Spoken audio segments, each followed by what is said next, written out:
opens with Leander.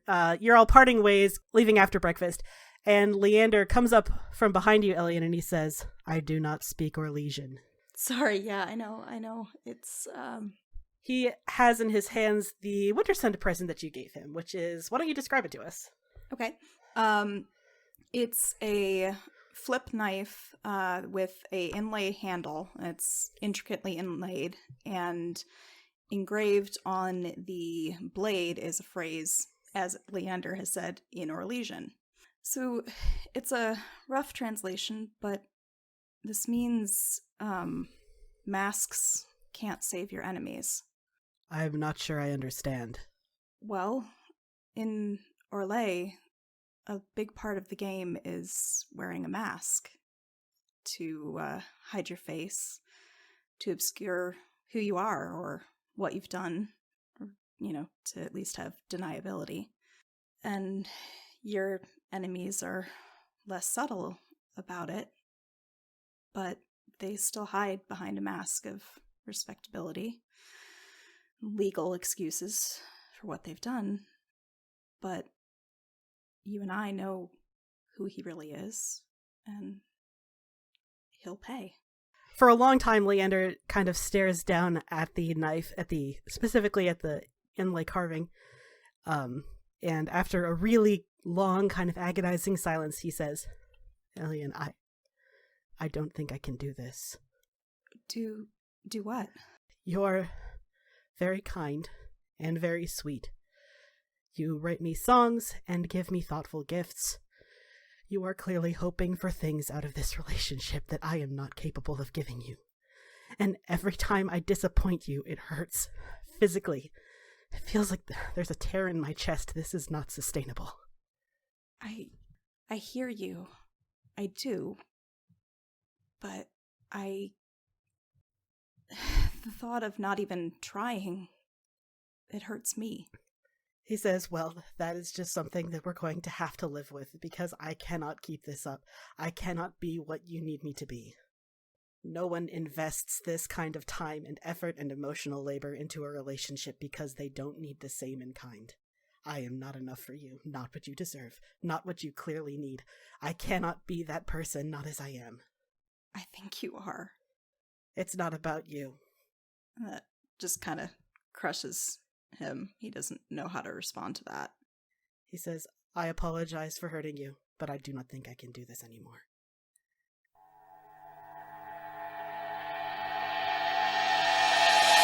Sabre, are you the younger? Sabre the younger. I need to get used to saying that. His name is Yariel, in case he hasn't told you yet. He has not. Thank you, Ren. Swear to God, trying to maintain some anonymity around here. Am I allowed to call you Yariel? I look at you. A beat passes. Yeah, I guess. Well, thank you. It's just there's two of you and it's confusing. Anyway, I actually came here with a purpose.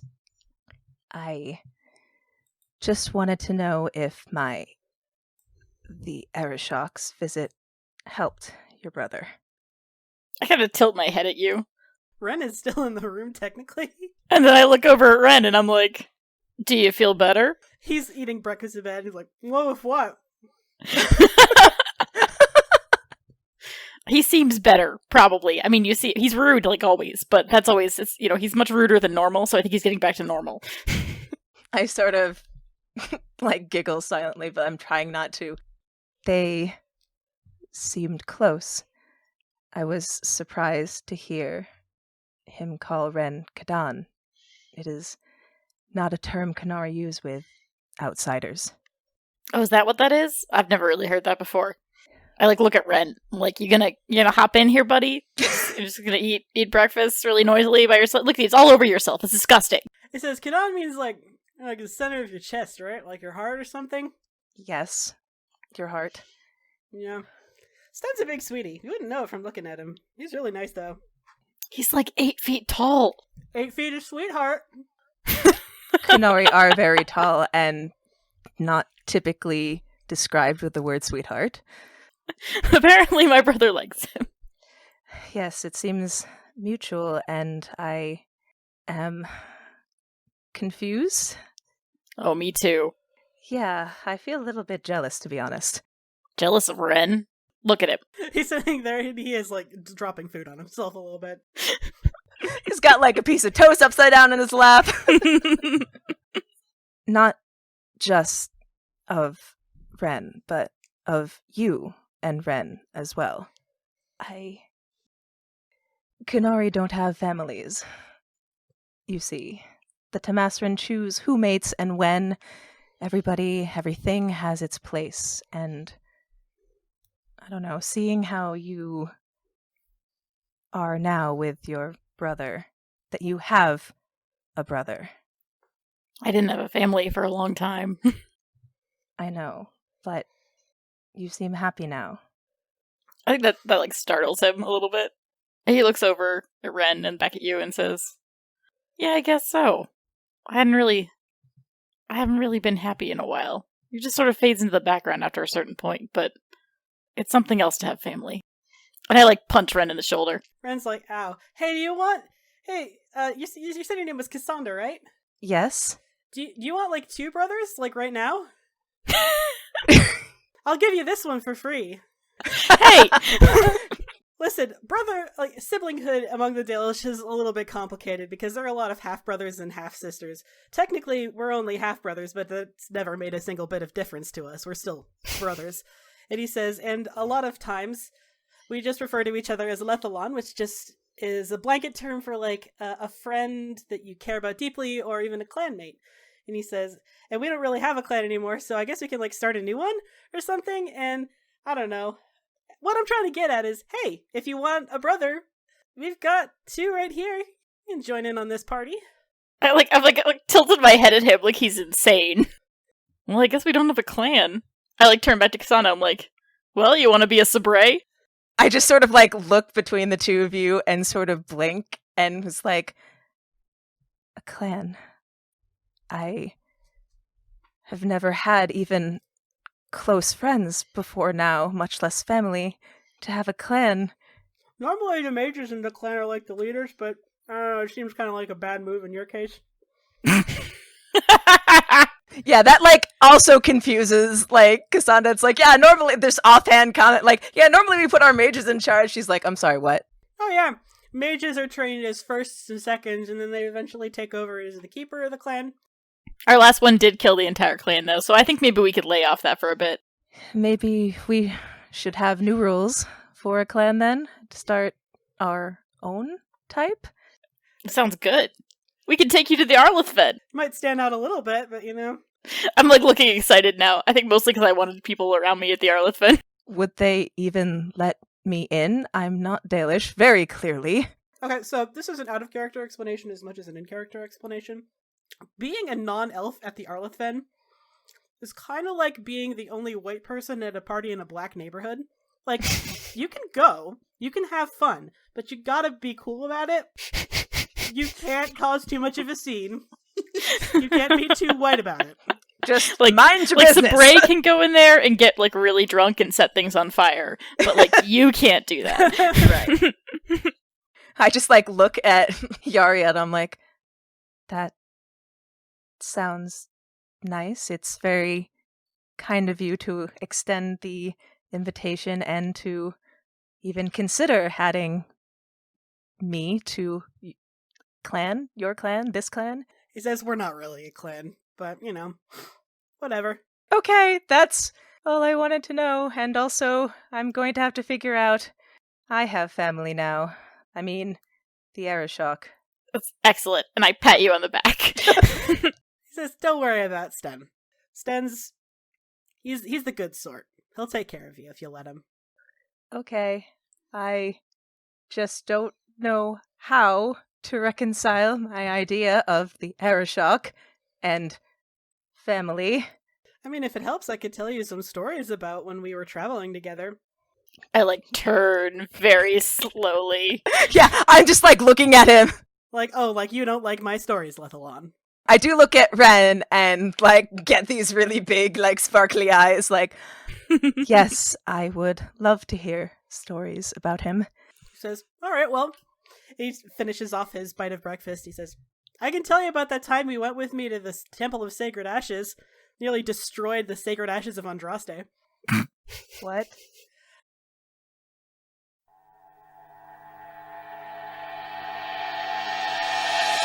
You all go your separate ways, and eventually you find a couple letters. Cassandra, you find your letter, I think, first, because what you're doing is you're all getting ready to go talk to Divine Victoria. Like, you need to talk to her to figure out, hey, how do we recruit the Templar Order to our cause of fighting the Blight? And you're getting your bag ready, and then you find the letter in your bag. Uh-huh. And you open it up, and it's written in code. And what is Cassandra thinking when she finds it? First of all, probably have never received a letter in my life. So first of all, it's like, what is this? And then once I open it and see that it's not normal words, oh no, it's code words. So I'm just like very confused. And then like the pieces like fall into place. Wait, if it's in code, that means it could be dangerous information. Elian, you find your letter just sort of sitting on your desk when you come upstairs after Leander fucking broke up with you. Let's check in with Elian really quick. How are you doing? Oh, just peachy. Thanks, Tessa. You're welcome. No, I feel like he doesn't even notice the letter at first because he's in a whirlwind of fuck. But he eventually does come out of it, probably goes to wash his face or something and notices the letter when he comes back. It has some words scrawled on the front in Lennon's chicken scratch handwriting. He picks it up and thing you asked to, oh god, I think he drops it for a second because he's just not expecting. He'd totally forgotten. It has been a while, yeah. I think he then just sighs heavily and goes to pick it up and opens it up. He recognizes the script instantly. My dear Lannon, how are you, darling? Is Tevinter weather treating you well? Dorian must be absolutely beside himself to be back in the sunny climes of Minrathis after so many years serving in Ferelden. But for you who were born in the Free Marches, I'm sure it's quite an adjustment. Tevinter must surely be a lot to adapt to, socially and politically, as much as in climate. It was a delight to hear from you, of course, though I admit the subject matter of your letter caught me a bit off guard. I know how you detest politics, particularly the game after your efforts in Orlais, so it was a bit of a surprise to hear you ask after the Grand Cleric Eloise. Her death, after all, was nothing but politics. I am, as ever, chuffed by your bluntness, so let me return it in kind. No, my dear, I did not kill the Grand Cleric, nor indeed did I have anything to do with the death at all. I do know a little about the circumstances surrounding it, though, if only because of how remarkable the whole affair was at the time. The Grand Cleric had enemies, of course. A woman does not rise so high in the Chantry without making a few, but none that would dare risk assassination, particularly not in the Grand Cathedral, which is where her body was found. In the whole terrible affair, there were only a few things that were clear. First, that she was the only target. A sacred relic, the bone of some dead saint, was also taken from the Grand Cathedral, but recovered easily within the day. Second, that the murderer went out of their way to be grisly. The state the body was found in is hardly fit for discussion. All these months later, an acquaintance of mine in the circle who examined the corpse described it as savaged by wild dogs. And third, that the overall intent of the whole terrible affair was to falsely frame Elian Bayard, the bard of my dear Bastien, late Duke of Ghislaine. Don't think I haven't heard the rumours, by the way. I've heard that he's in Tevinter, working with you and the Lucerni. A strange place for a non-mage to seek refuge, and a stranger cause for a bard to undertake, but I suppose the truly desperate will seek any port in a storm. I would advise you caution in working with him, my dear, if I were not assured that he is both utterly anodyne and, naturally, no match for you. I can only assume he's the reason you're asking after this unfortunate affair. I do not know who framed him, but I do have some idea as to why. The matter is so sensitive that I am too wary to discuss it in a letter, I'm afraid. Will you be in Valroyaux any time soon, darling? We are long overdue for a chat. Come find me at the Nonsemard Circle Tower sometime. We'll do lunch. It will have to be a good lunch to make the discussion palatable. Do say hello to the Iron Bull for me, and mind your diet. You have a nasty habit of skipping meals when you're stressed, my dear. All my love, Vivienne. What's Elian's first reaction? I think at some point in the middle of reading the letter, he just sat heavily on the bed.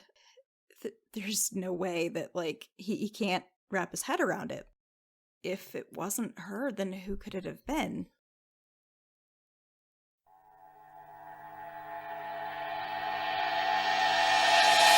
So, Uriel, you bond with Cassandra, you decide that she's a member of your family now, and as Ren and Zevran are catching up, reminiscing about the Blight and the few good times that they had during the Blight, you open your letter, which is folded in Dalish style, you notice right away, addressed to you specifically, and you read your letter.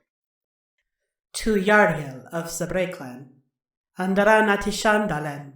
My name is Virana, keeper of Sulanan clan. We have not met to the best of my recollection, though as of late your reputation has preceded you. Many weeks ago, as my clan roamed close to the border of Navarra, we came upon a few lost souls of the Amen clan, who relayed to us the remarkable story of how they were captured by Tevinter slavers and then freed by a Dalish elf and some of his comrades before they could be sold. Word of your exploits has spread from there, not just among the other clans, but also among the Shemlin in the southern lands. You're sparking quite a bit of interest from many corners. This spark of interest has been fanned considerably by rumours, some of which beg a belief. Whispers of your involvement in the peace talks to end the war between Tevinter and Kunandar, the dissolution of the Grey Wardens, and even of a sixth Blight. In general, I am pleased to hear that one of the people is involved in the shaping of these events, dark as some of these portents are on their own. However, there is one rumour in particular that I wanted to ask you about directly, the reason I have gone to such lengths to contact you at all. I have heard that your group, the Lucerni, is currently working with Lord Inquisitor Llewellyn. Is this true? Are you in regular contact with him, or is he serving as a liaison? Would you be willing to help me meet with him in person? You may rest assured that my reasons for seeking him out are not in any way untoward, nor are they even political in the slightest. For how remarkable the whole situation is, my motivations are rather banal by comparison. He's my son, you see. When I fell pregnant, I was the first of our clan, and our keeper at the time was very cross. We already had 3 mages in our clan, and he knew the odds of any child of mine being similarly magical were very high. When he began showing signs at a young age, despite my desperate objections, the keeper gave him to Clan Llewellyn. He was only 8 when he was ripped away from us, such a little thing, and sobbing so desperately. It has been the greatest regret of my life, letting him be taken away from Clan Sulanan. Years later, when he rose to prominence as Inquisitor, and when I had become Keeper, I attempted to reach out to him, but none of my attempts bore fruit. Whether it was because of the sheer volume of people who were vying for his attention, or because he decisively did not want to see me, I cannot say. In my worry, I've half-talked myself into the idea that he has imagined me to be a villain, the woman made of stone who stood by and let her son be taken away. Perhaps to a certain degree that is precisely what I am. I have heard that you will be coming to the Arleth Fen as a representative of the Lucerni. I can only assume that he will be coming with you. I beg you, Dalen, allow me audience with him. I'll only need a few minutes, and if he doesn't want to speak to me, then I suppose that is where it will end. But please, do not tell him of these plans. It's not that I want to deceive him, it's that if there's even the slightest chance he refuses to meet with me, I'll never see my son again. Even if he rebuffs me within the first breath of our reunion, it'll be a breath where I can see him with my own eyes. For nearly 30 years, that's all I have ever wanted. Creators guide your path, Dalen, better than they have guided me. Virana Sulanan. I get to the I think I've just gone dead silent. And as I get to the end of it, I look up and I say, well, fuck. I think I read it a couple of times, and as I'm doing it, I sort of get down to the end and I throw it on the bed and I'm like, I need to think, and I would stalk outside. Ren watches you leave alright, bye. Try not to let the door hit you where the creators split you. I think he goes and just paces the grounds for 45 minutes, cursing to himself under his breath. After that, he comes back up and sees if Ren and Zevran are still in the same room, or if it goes to find them. They are, and Zevran is absolutely reading the letter. I walk in and see you doing that. I'm like, hey, that's personal. He says, well, then you shouldn't have thrown it directly onto the bed in plain view of both of us. That's not... He says, so, Lannon's mother, huh? I flop dramatically on the bed. Friend's like, what you gonna do? I was thinking burn it. That is technically a thing that you could do. Did you both read it? They're both like, yes, absolutely. Mm-hmm. I don't know. What do you think I should do? Bren says, I'd advise treading carefully. Landon already hates me. I was gonna say tread carefully for his sake, actually. Family stuff is delicate, especially with mages in the Dalish. We're better with mages than most people, but, it can still be kind of rough. Sending a child away from the clan that they knew to live with strangers, it can leave scars. Yeah, I mean, I feel bad for everybody, but I also just, I don't want to be involved in this. Well, it's too late for that. Not if I pretend I never received it. Oh, there we go. I'll just say that I never received it. It didn't arrive. Must have gotten lost in the air. Jaxie says, Lethalon, you're many things, but you've never been a coward. I flop dramatically over. You've already flopped, but okay. Yeah.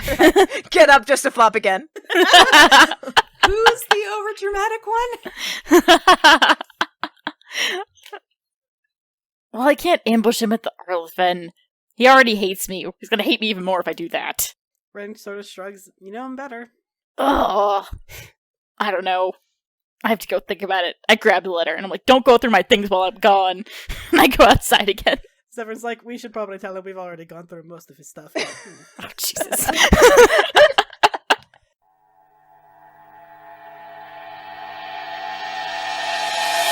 So you take the carriage out to the Imperial Palace. Dorian is with you, looking very coiffed and smelling faintly of cologne. He says, Liliana always made me nervous. Even before she was divine? Oh, especially before she was divine. Actually, slightly more so now that she is divine and has so much political power. She was the spy master for the Inquisition. She created an army of spies, the likes of which Thetis has never seen. Oh. She's so nice. I know, that makes it even scarier. I'm just nodding it all makes sense now. I'm very concerned. She was so nice to me, and so this is so opposite. Don't get me wrong, she's lovely, very good at her job. I am pleased that she is sitting on the Sunburst throne. Also, I personally find her deeply terrifying. You eventually do get off at the Imperial Palace to the private quarters of Divine Victoria, Liliana. Dorian leading the way because, he's the Magister and he knows his way around the Imperial Palace better than you three chucklefucks. He does knock on the door, and the guards, who notice are in only because you're coming to her specifically for a reason. They are dressed as Templars, which they were there before, but now you notice them. I should probably give a quick explanation of what Templars are, at least for Amber's sake, because you're the only one who doesn't know that much about the universe. Yep. The Templar Order was founded with the Chantry about 1,000 years ago? About 1,000 years ago. The purpose was to fight heretical magic. In the very early days, they did stuff like hunt down dangerous apostates, killed demons, that kind of thing. But as the Chantry grew, their function became guardians of circles, of mage circles. Mm-hmm. Among their duties are such things as monitoring the mages for any signs of possession or any use of blood magic, being present for a harrowing. A harrowing is a ritual that brings a mage from an apprentice to a full circle mage. It's terrifying because it's called a harrowing. That's the reason they call it a harrowing. The Templars, if the mage fails the harrowing, they become possessed by a demon, and the Templars are expected to kill them. Okay. Right, so instead of graduating, if you don't pass, you just get dead. Yeah, there are 3 options for a mage. Either you complete your harrowing, you die, or you become a tranquil. Those are the only 3 options for a mage in the circle. That sounds fun. That sounds like a good life. Yeah, Templars, as Dalish, you probably would be, you're wary of Templars for a whole bunch of reasons, mostly because they work for the Chantry, and also because Templars are, they are the kind of people that can and would take your keeper and your first away from you. You have been trained to not like Templars much. Gotcha, okay. But they are very good at, they are trained to disrupt magic. which makes them very effective against mages. You go inside her room. Divine Victoria is not dressed in her full regalia. She's just kind of in her casual wear. She looks up when you all come in. She says, "Oh, Dorian, it's so good to see you again. To what do I owe the pleasure?" We need your assistance, Divine Victoria. Well, anything I can do to help. We told you about the Blight. Yes. I don't know if you heard, but we disbanded the wardens as well. She says, "I did hear that," and Liliana disapproves. it pops up on the screen, and you're like, "Oh no!" I have to wonder about the wisdom of that move. It will be extremely difficult to get an army together without the Grey Wardens. Difficult, but we hope not impossible. We hoped that you might be able to use some of your influence to maybe get us some aid from the Templars. She frowns a little bit. She's got a small quill in her hand that she's rolling between her fingers, and she says, "The Templar Order? Well, one of my first acts as divine was to disband the Circles of Magi, which made the Templar Order largely defunct. There are still about, I think, 200 to 300 Templars in service to the Chantry, mostly as personal guards to myself and the Grand Clerics. They're in sort of a bad way." What does that mean? Look like, how do you mean? One of my other acts as divine was to end their dependence on lyrium, something which I had always strenuously objected to. You see, the Chantry before me intentionally got Templars addicted to lyrium to augment their ability to fight against magic. Lyrium is dangerously addictive. If you take it for too long, it can affect your memory and your cognition. The commander of the Inquisition, Cullen, proved that it is possible to wean yourself off of lyrium, and I've been gently encouraging the remaining Templars to do so. Most of the order is in a small monastery not far out of Val Royeaux. If you want the assistance of the Templar Order, you're going to have to go there yourself and see how well they're doing.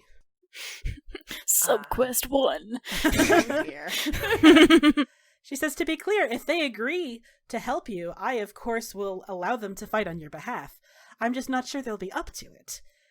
Lyrium withdrawal is painful, and not everyone survives it as well as Commander Cullen did. We thank you for your frankness. She says, it's a blight. We all have to work together or we'll all die together. She says, if you take the Illuvion through to Kirkwall, it will only be a quick boat ride across the Waking Sea. Dorian's like, how do you know about the... Right, of course, you're Liliana, you know everything. She's like, yes, that's true. I do know everything. Well, it sounds like we have ourselves a direction and we had to go. She says, be careful and good luck. If you need my help with anything, all you have to do is ask. So we just have to ask them if they'll help? You have to figure out if they're even in a fit state to fight, first of all. If there's anything you can do to make them in a fit state to fight. Like, even though they're only about 200 or 300, say what you will about the Templars, like, all cops are bad, yeah, but the Templars are trained very well. They are formidable fighters, so even a couple hundred Templars will be a huge asset against a Blight. Gotcha. And I'm assuming we don't want to split parties here and have them do other things. Well, the next event is the Arlethen, right? That's what we talked about? Yes, you're going to be doing Divine Victoria and the Templars first, and then you'll be going to the Arlethen. Okay, so we can't really, yes, there's no splitting or anything anyways, because we have to wait for the Arlethen to come around before we can even go, so. Yep. So you make your way back to the Pavis estate with this information from Divine Victoria. Everyone does their customary sit down at the long table. And Dorian says, okay, so we've got a sort of good news, bad news situation. Good news, the Divine is absolutely willing to lend us use of the Templars to fight the Blight. Bad news, they may not be in a fit state to fight. She has asked us to go check on them at a small monastery outside Val Royeaux. Who wants to do that? Lennon's like, pass! In the back, you see You see me give a sigh of relief. It's like, Templars make me nervous. Dorian's like, everything makes you nervous. That is also true. I have an anxiety disorder. Okay, wait. Out of character, before we argue this, who should we bring? Who should you bring? Templars. We don't really know what we're heading into. This could be like a big fight. It could be like a subquest where we have to... Yeah, right. Like, it depends on, like, what stage of addiction are we at? Are we at, like, emaciated and dying? Or are they just, like, I don't know, having hallucinations and they look at you and they're like, oh, it's a demon, I have to kill you! Okay, so I think actually that's my first question in character to Dorian, and what do we know about lyrium addiction? Everyone who knows anything about lyrium, which is Miveris, Lennon, Dorian, they all sort of get this pained expression. Lennon says, so, being a mage, I'm not the biggest fan of Templars, but even I have to admit that what the Chantry did to them is absolutely inhumane. Lyrium addiction is extremely dangerous. If you take it too much, you start to lose your memory, you start to lose your sense of identity, your cognition ability. And when you withdraw from lyrium, I saw it firsthand with the commander of the Inquisition. You get angry, you get irritable, you get violent occasionally. Fuck. Okay. And we know he made it through alive, but... It is possible, Lennon says. Cullen proved it's possible. But it's not easy. Is there anything that can be done to help? Do we know anything, or is this all uncharted territory? May says, well, there are some magical endeavors that I could try. I'd have to stay behind a little bit and work closely on them. Which I'm saying, if you want May to work on this possible, like she's thinking of like coming up with like a draft of some kind, or like a potion to help them. And if you do that, you're going to have to leave her behind so she can work on it, and then she'll meet you in Valraya when she's done with it. Okay, so we can't bring her as a party member if she's going to do that. Yes. Which I think we clearly should do. Yeah. I mean, as long if nobody else has any ideas for how to heal this, then we need her to think about it. If these Templars are so well trained against magic, it should also probably not be a mage who comes with us. Yep, that's another good point. That was why Landon was first like, pass! Like, absolutely not! Not me! And of course, Elian does kind of want Landon because of other things that might be in Valraya.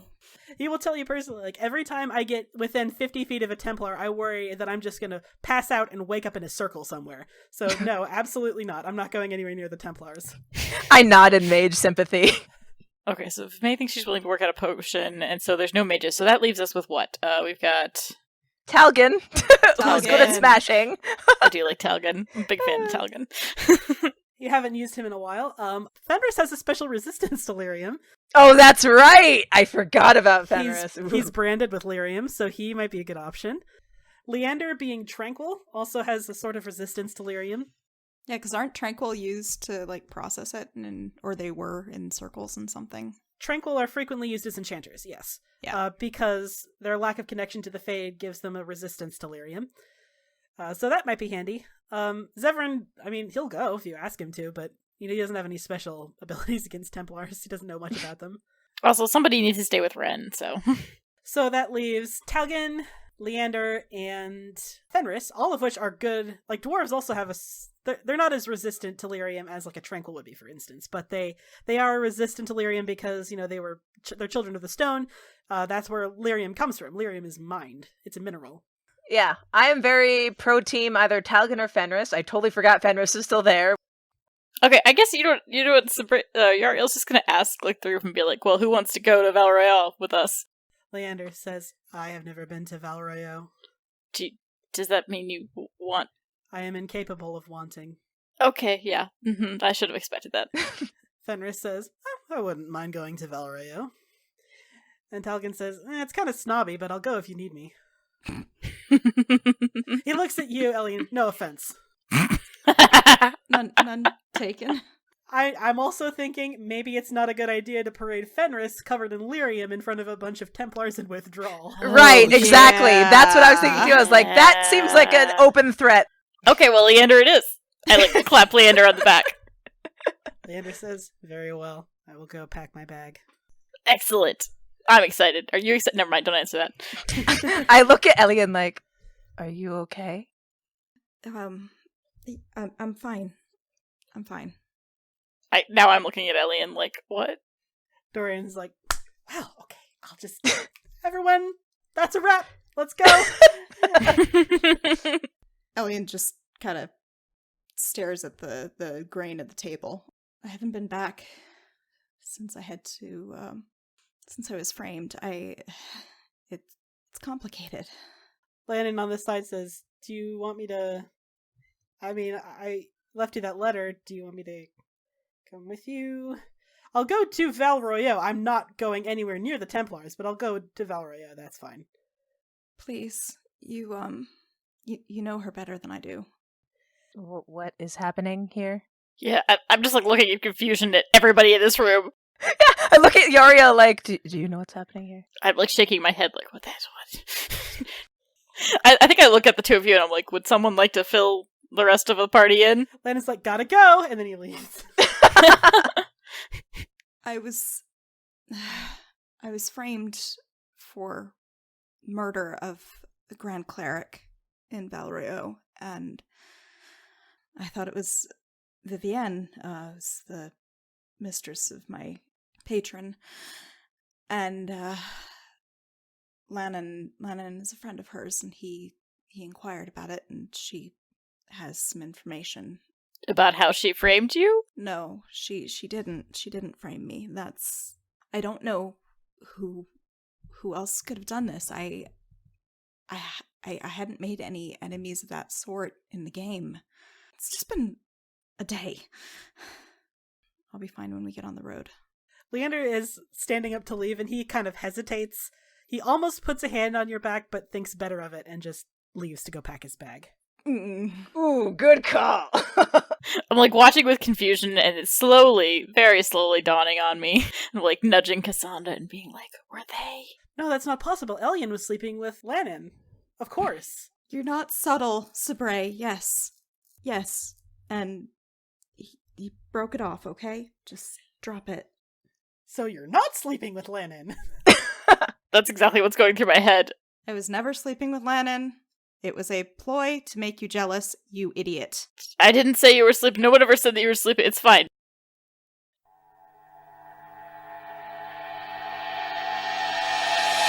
You take the Alluvion through to Kirkwall. Lannon is, while you guys are packing, he purchased passage on a ship across the Waking Sea. The biggest, like, this Alluvion is really handy.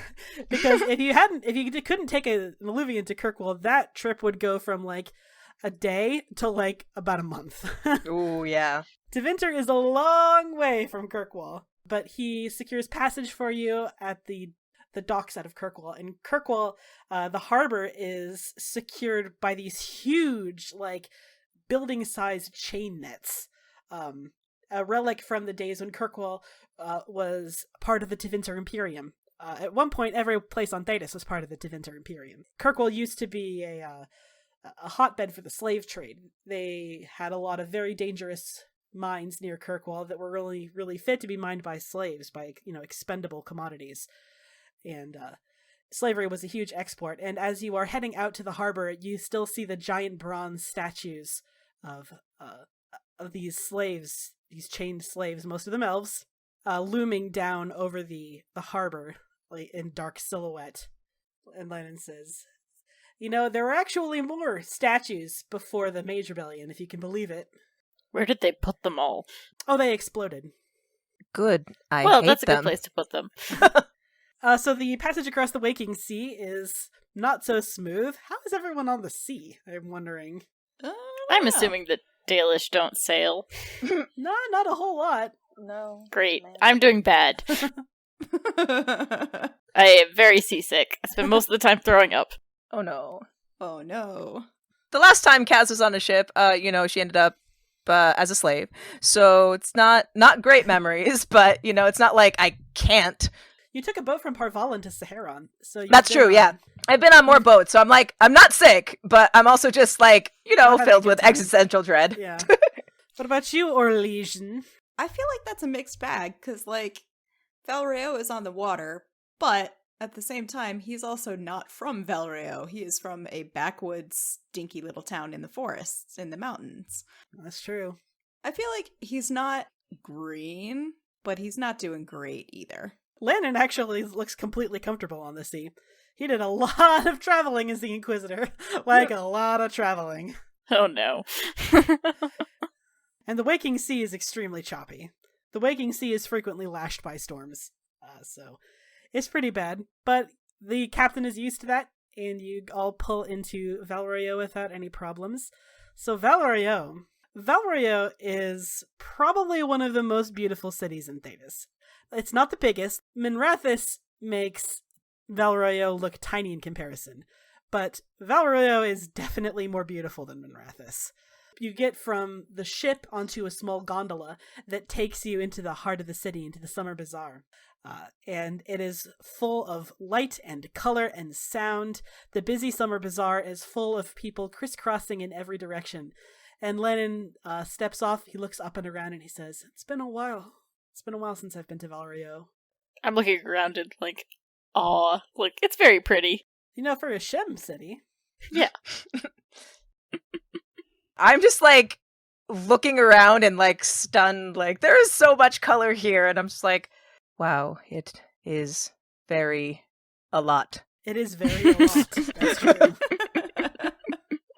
Yeah, I think Elian's just kind of overwhelmed by like, this smells like home. This is home. Didn't think he would get to come back. Lennon says, he kind of slaps you on the back, Elliot, and he says, "Anyway, you guys have fun getting to that monastery. I'm gonna stay at least 1,000 feet away from any Templar. I'll arrange for that meeting with Vivienne, see if she can come up from Montsemard while we're still in town. Thank you, Landon. Better here than there. I'm not going anywhere fucking near a Templar. Peace." It's like, I'm out. So you make your way through Valroyo. Leander quickly arranges for a carriage to come and pick you up. You've spent almost the entire day on the road, getting from Kirkwall to Valroyo. It's a long trip across the Waking Sea, but it can be done in about a day. By the time you finish this carriage ride out of the large city toward this remote monastery on the outskirts, it is just before sundown. This monastery is sort of small. It's very easy to miss on this lush, rolling green Orlesian landscape. It is a dingy little stone castle with a drawbridge over a lake, and there is a single banner. It's a bit tattered. It depicts the Templar Order, but as if in visual metaphor, it's sort of ratty around the edges. It's old. It's stained. It's not looking its best. It rather sends a mixed message, doesn't it? A little bit. You can approach, but only so far. Can we knock? No. Yes, of course you can knock. Whenever there's Well, doors involved, clearly it's Elian's job. Alright, I guess Elian knocks. Elian, you cross the drawbridge, you head up to the door, and you knock. And it takes a little while. Clearly they were not expecting any visitors, but eventually the door does open. Standing on the other side is, you don't think he's a Templar, at least not at first glance. Like, your image in your head, especially you, who has dealt a lot with the Circle, your image of a Templar is like this huge, shining knight in silver armor, with a sword and a shield. This guy is just dressed in a simple brown robe, and he pulls open the door and eyes the four of you, and he says, "Can I be of assistance?" We hope so. The Divine Victoria has sent us. Divine Victoria sent you here? Yes. Could we possibly explain inside? He seems kind of confused and startled, but he says, "Well, I suppose." And Leander wordlessly hands him like a writ from the Divine to like prove, like, we're here on the Divine's orders. And he takes keys. "Come on in." And he steps aside and he lets you in. There is a large courtyard that you enter into. It has a well in the center. You can see a few people crisscrossing battlements along the outside. They're not in armor or anything, And even from a distance, like, you can see one of the people crossing one of the battlements looks very, very sick. Kind of pale and sweaty and like they're gonna pass out at any moment. He says, I must admit, we were not expecting any visitors, least of all ones with the writ of Divine Victoria. And he guides you inside to this small, it's, like, you wouldn't call it cheerful, but it's functional as a sitting room. It's got one big hearth on the western wall that's filling the room with orange gold light. There's some lumpy, overstuffed furniture sitting in front of it. He gestures you all to sit. Merci. I hate to admit it, but we are wondering how you all fare here. We'd heard about the Divine's encouragement to give up the lyrium. He kind of flinches and he says, yes, she did everything short of mandate it. She did not force us to stop using lyrium, but she did strongly encourage it. It hasn't been going very well. I don't know what assistance I could provide, but is there anything that could help? He sort of hesitates and he says, well, I'm not sure if there's any way to hasten the effects of lyrium withdrawal. I'm not a healer. I'm not a mage. He lifts both hands and he sort of pulls one of the long sleeves back and he reveals his hand is bony, and when he holds it up, it shakes, like violently, like a tremor. He says, lyrium withdrawal is harder on some of us than it is on others. He says, I'd be more than willing to allow you inspection of the ranks, such as they are. You do have a writ from Divine Victoria, so the castle is yours to explore. Although, and he kind of looks sideways at you, Cassandra. Yeah. Says, I am not sure if the former Templars would be entirely comfortable with you, nor you with them. That's fair. As a Cerebas, you wouldn't know a whole lot about the Templar Order, though. That's true. I think I bristle on Cassandra's behalf. I'm like, Oh, like where we go, Cassandra goes. He says, I meant no offense. I just wanted to warn you. Many of the Templars here still hold to old ways of thinking, ways that are not compatible with the visions that Divine Victoria has set for the Chantry, which is a very dignified way of saying, Sabrae, that they don't like mages. I think I just sort of like shrug my shoulders and I say, well, perhaps they can get used to the new ways. Man, if only Landon were here to hear this. oh man! I just kind of like beam at Yariel though, because that is very cute. I turn back to the Templar and I say, well, we may be of some assistance, at least in the healing department. We have a famous healer, Maeveris, perhaps you've heard of her. She has agreed to assist in the cause. The cause of healing lyrium withdrawal. Indeed. I hesitate to even believe that such a thing is possible. We are willing to try almost anything to help. I'm afraid that we need the Templars, and we need your assistance. If I may ask, what cause could be so dire that you need a bunch of washed-up, lyrium-addled Templars? Yeah, we all exchange a look, I'll bet. Yep.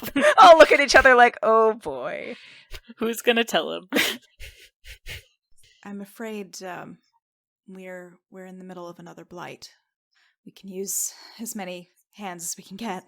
The Templar straightens, he says, a blight? But the last blight, it only ended 15 years ago. We know. Where are the Grey Wardens? Gone. What? The Order was disbanded. They had been engaging in some truly evil acts.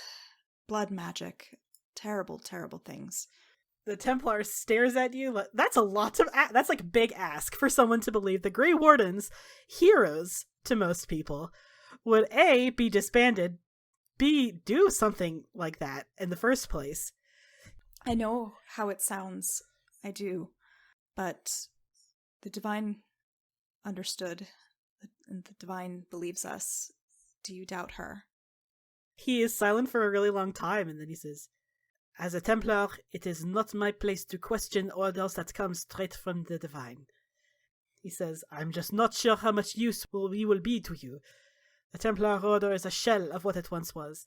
After the Blight, after Corypheus, we are not in fighting form. Any assistance, even training, anything that you can help us with, it would be better than nothing. He says, stay the night. Have a look around for yourself in the morning, and you tell me, he says, you tell me if you think that the Templar Order can truly help you.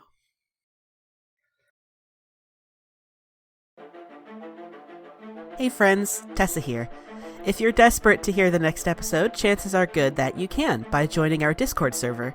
We post links to all episodes in pre-release, and you can even chat with us and listen live as we record. Join us by going to bit.ly/CFCDiscord. For more information on the show, character biographies, and links to social media, head to our website, critfail.club or critfailclub.com. You can follow us on Facebook, Twitter, and Tumblr. Crit Fail Club does not advertise at all, so if you like what you hear, tell a friend who might also like it, make a post on social media about it, or leave a review on Apple Podcasts. Full episodes are available on our YouTube channel, bit.ly/CFC channel, or wherever you get your podcasts.